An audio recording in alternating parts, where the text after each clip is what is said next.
Тохиолдлын системийг ажиллагаанд оруулж хаалга цоошлох аргачлалын талаар тайлбарлая.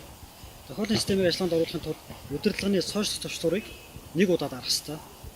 За яг энэ удирдлагын цоошлох функцийг дарахаас өмнө машин дотор хүн байхгүй бүх хаалга галзтай байх ёстой. За цоошлох товчлуурыг нэг удаа дарлаа. За удирдлагын дээр дуут тохиог нь мөн машины аваргын ослын гэрэл анивчна. За удирдлагын дээр цоошлсон дүрс гарна. За энэ үед бүх хаалга цоошлогдно. Мөн тохиолдолд идэвхтэй горимж шилжчихсэн байна. За энэ тохиолдолд машин дээр гадны бит хөнгөн хүрэхэд жишээлбэл ийм их.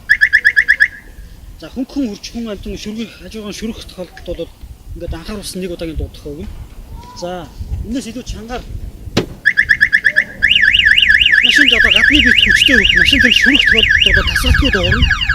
За энэ үед удирдлагын дээр мэдээлэл алхны зураг гаш дуу тохиог нь машин дуурна. Мөн ослын гэрэл тасралтгүй навчнаа.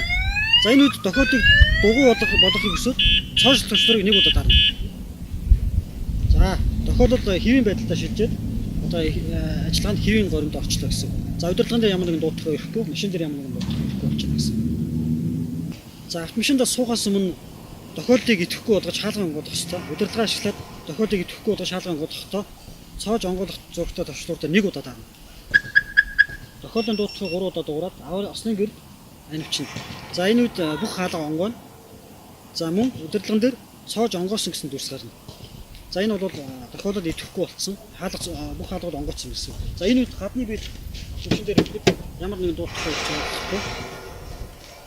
Тохиолдол хэвийн одоо ажил ажиллагаанууд удирсан байна гэсэн.